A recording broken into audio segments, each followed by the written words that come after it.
चव्हाण शिक्षक सहकारी पतसंस्था मर्यादित जिल्हा नांदेड पंचवार्षिक निवडणुकीत गुरुकृपा शिक्षक पॅनलचे 15 उमेदवार विजयी झाले होते। यात आज शहरातील ताज पाटील हॉटेल येथे निवडून आलेल्या संचालकांचा सत्कार करण्यात आला व यातून चेअरमनपदी धोंडीबा पांडागळे यांची सर्वानुमते निवड करण्यात आली।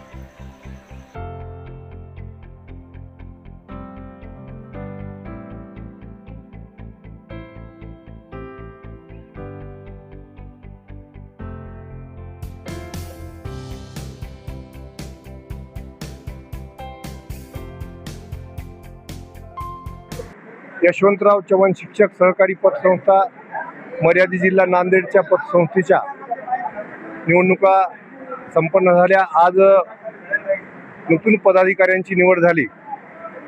त्यामध्ये संस्थेचे अध्यक्ष म्हणून बाळासाहेब पांडागळे, सचिव म्हणून दिगंबर शेळके, उपाध्यक्ष म्हणून संजय मोरे या 3 प्रमुख पदाधिकाऱ्यांची निवड करण्यात आली।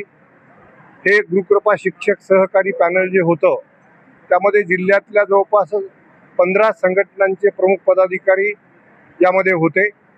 4 उमेदवार सहकारी मित्र संघटनांचे होते। 11 उमेदवार शिक्षक परिषदेचे होते। जिल्ह्यातील सभासदांनी पहिल्यांदा 40 वर्षाच्या काळामध्ये एखाद्या पॅनलचे 15च्या 15 उमेदवार निवडून देण्याची, तेही प्रचंड बहुमतानं, ही पहिली वेळ आहे। म्हणून या नवनिर्वाचित पदाधिकाऱ्यांचा या ठिकाणी सन्मान सोहळा आयोजित केलेला होता।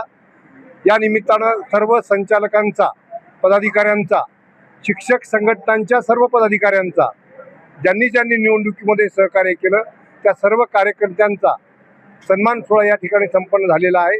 या निमित्तानं मी गुरुकृपा पॅनलचा प्रमुख या नात्यानं या नवनिर्वाचित पदाधिकाऱ्यांना विनंती करतो, भविष्यामध्ये काम करत असताना सगळ्यांना विश्वासात घेऊन पतसंस्थेच्या उत्कर्षासाठी, शिक्षकांच्या आर्थिक समस्या सोडवण्यासाठी आपण निश्चितपणे प्रयत्न कराल यात शंका नाही, असा आम्हाला म्हणजे सर्व संघटनांच्या प्रमुखांना तुमच्याबद्दल आत्मविश्वास आहे, त्याला तुम्ही पात्र राहाल यात काही शंका नाही, असं या प्रसंगी मला वाटते।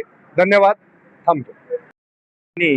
सर्व नेत्याच्या सहकार्याने, सर्व संघटनेच्या सहकार्याने आणि जिल्ह्यातल्या तमाम सभासद बांधवाच्या सहकार्याने या ठिकाणी चेअरमन म्हणून या ठिकाणी निवड झालेली आहे।